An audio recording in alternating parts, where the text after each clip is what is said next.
cours de cette intervention, je voudrais apporter un éclairage sur une maladie qui est très fréquente et qui sévit de manière saisonnière chaque année, et qui est la grippe.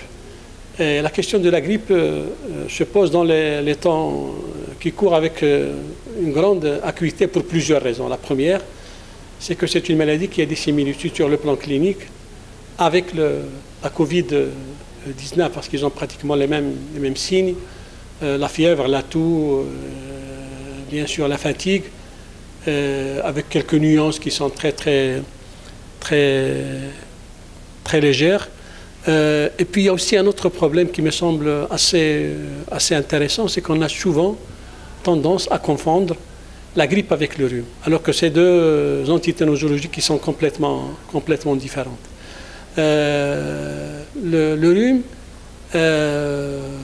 bon, généralement c'est une maladie qu'on va attraper quand il fait froid, mais avec des signes qui sont très légers, notamment une fièvre pas très élevé, et puis un catarrhe oculo-nasal, c'est-à-dire un écoulement du nez, un écoulement aussi au niveau des yeux, et puis ça passe rapidement au bout de 3 à 4 jours sans donner de complications.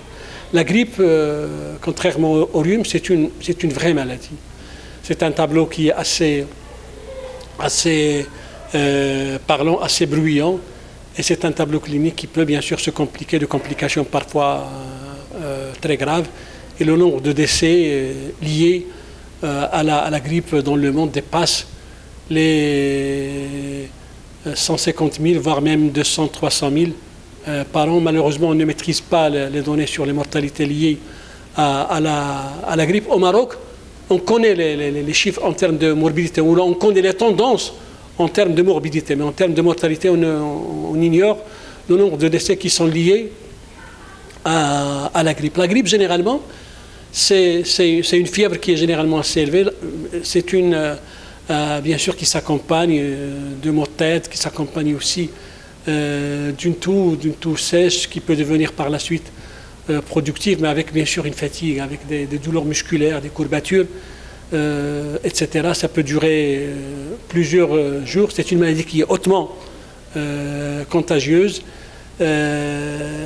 Et si généralement on ne prend pas les mesures nécessaires en termes de protection, en termes aussi de traitement, quoique le traitement n'existe pas, mais on peut prendre bien sûr quelques médicaments qui peuvent booster l'immunité, ou là on peut prendre quelques médicaments qui peuvent faire baisser la fièvre, mais il faut maintenir un peu de repos, et il faut faire très attention chaque année.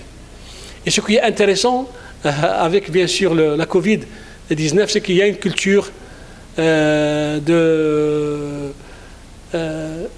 prévention qui est en train de s'installer. Maintenant, on a l'habitude de prendre le masque, on a l'habitude de se laver les mains régulièrement, et on a aussi l'habitude maintenant de développer ce qu'on appelle ou d'observer ce qu'on appelle la distanciation sociale, et ça, c'est des mesures qui peuvent nous aider à se protéger contre la Covid-19 et à se protéger aussi contre la grippe, étant donné que c'est deux maladies qui, bien sûr, se transmettent de la même manière. Et pour terminer, j'ai envie d'insister beaucoup sur ça, le seul moyen de prévention de la grippe, c'est la vaccination.